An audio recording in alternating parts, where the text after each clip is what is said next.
A couple of years ago, in the wake of the police involved shooting in Ferguson, I had a powerful experience that opened my eyes up to my own racial biases I was sure I didn't have.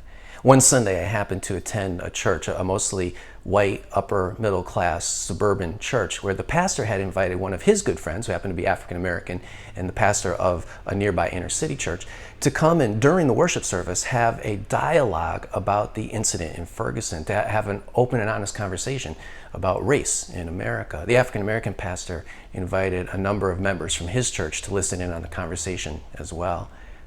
I've always thought of myself as being very sensitive to racial issues. I guess the word that's used today for this is being woke.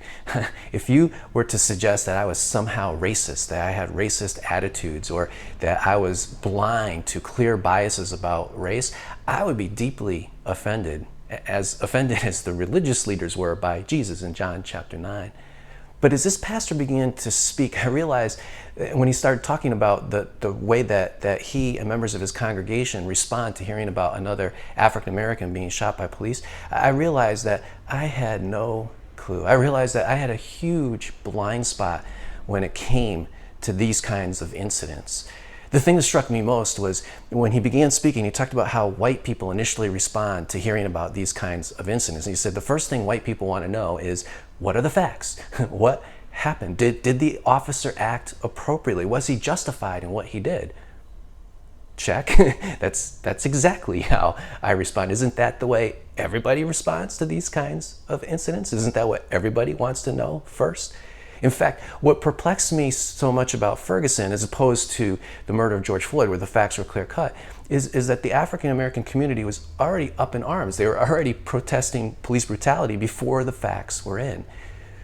But that's exactly what the point that this pastor was trying to make, is that's how white people respond to these issues, and they assume everybody else does. And that's part of our bias, my bias.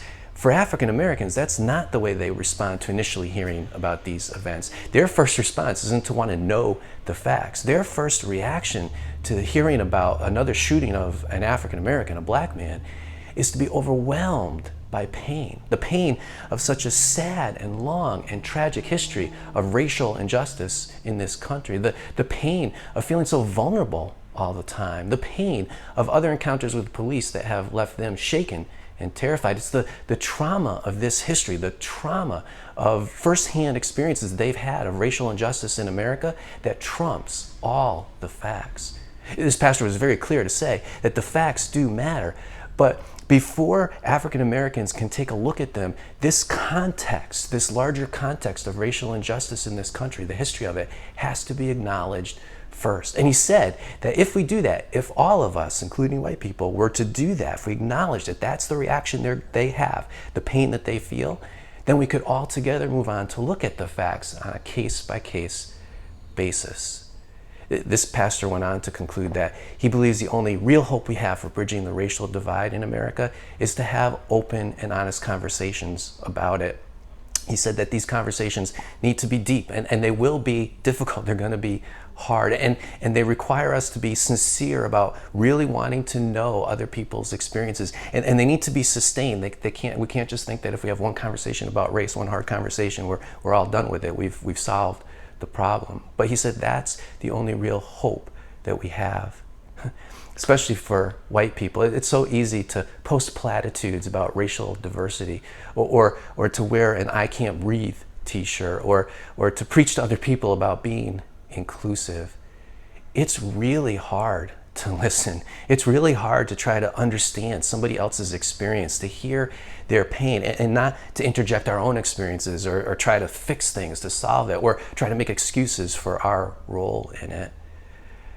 In fact, that's been the problem up to this point about the conversations we've had in America about race. They've been woefully superficial. I mean, we talk about things like the weather and then assume just because we're having conversations that cross racial barriers that they are somehow healing things, that they're fixing things. They may be doing a little good, but they're not smashing these barriers. In order to smash these barriers, we have to have real conversations about race. We have to be willing to sit there and to listen to somebody else's experience, to hear their pain, even as we begin to realize that we have been completely blind or indifferent to it.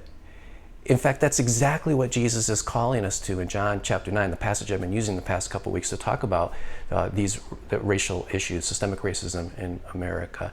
Jesus is calling us to a radical humility. And he promises, if we adopt this posture, radical humility, where we really truly try to understand other people's experiences, as hard as it is to hear them, that he will enable us to see and understand how to move forward.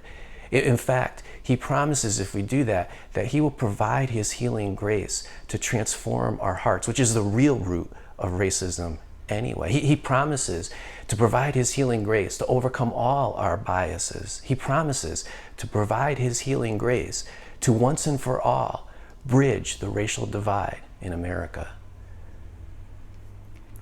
So what do you think of what this pastor had to say about race in America, his perspective on it as I've outlined it? I'd love to hear your thoughts. You can go to the Contact DJ page of the Raising Jesus website and leave them there. I pray that this is the moment that God will transform our hearts and heal our nation.